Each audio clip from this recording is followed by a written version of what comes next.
Nós vivemos um grande desafio no início do processo, que foi o primeiro susto de quando todo mundo se encontrou numa sala e simplesmente não sabiam por que estavam ali. Que o convite acabou sendo entendido pela grande maioria como mais um curso na área de urgência e emergência. Quando a gente chegou aqui, que olhou para o lado, que tinha o pessoal de vigilância, o pessoal da atenção básica, o pessoal de gestão, secretário de saúde, dentista, psicólogo, veio uma grande pergunta: o que a gente está fazendo nesse local? Como mediador, já era engraçado a gente perceber essa angústia do pessoal, porque a gente já tinha sido sensibilizado, a gente já estava num processo de discussão de como esse processo de ação aconteceria, mas o primeiro desafio foi fazer com que essas pessoas, principalmente que não eram de áreas específicas de assistência de urgência e emergência, se entendessem como parte integrante de um grupo. Então eles entendiam naquele primeiro momento que eles não faziam parte e que provavelmente não deveriam nem estar dentro desse ambiente. Hoje, no final do processo, você pode conversar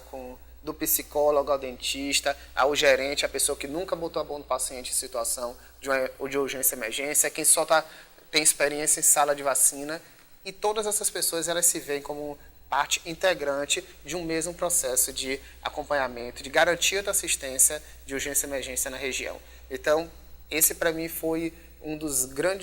das grandes vitórias do projeto. Foi criar uma unidade, criar uma cara realmente do que é uma rede e de que ela realmente pode ser verdadeira, ligando pessoas com saberes e experiências totalmente distintas. A educação permanente, após esses meses de discussão, ela se mostrou como uma ferramenta mais modificadora de processos do que só de pessoas. Então, a gente tinha realmente uma tendência de pensar que a educação permanente desenvolveria o enfermeiro, o médico, o fisioterapeuta, o profissional específico, mas, na verdade, o que a gente está vendo é que ela é uma ferramenta que pode reorganizar um processo. Então, entre os entraves encontrados, falta de comunicação, falta de identidade de rede, falta de ligação entre os pontos de rede, interrupção da continuidade da assistência prestada, entre todos esses pontos, a gente conseguiu identificar a possibilidade de resolução ou de melhoria da proposta através da educação permanente. Então, a educação permanente agora ela está trazendo para a gente, primeiro, um desafio de mudar uma cultura do saber.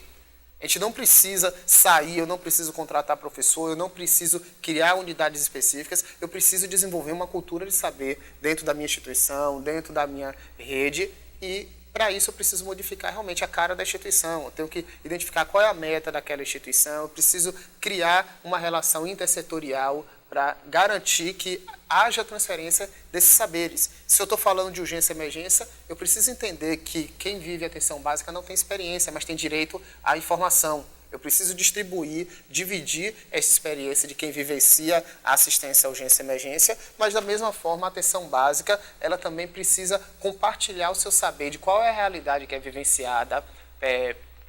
por esse grupo específico, para o entendimento da equipe do SAMU, para o entendimento da equipe de vigilância. Então, a educação permanente, ela veio durante esse processo desenvolver pessoas específicas, e aqui a gente conseguiu identificar multiplicadores. Então,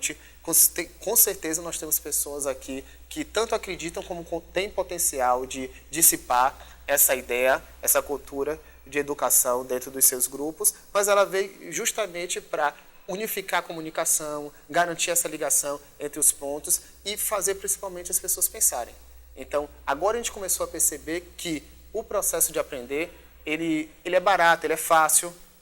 a gente só precisa realmente fazer a absorção dessa nova cultura.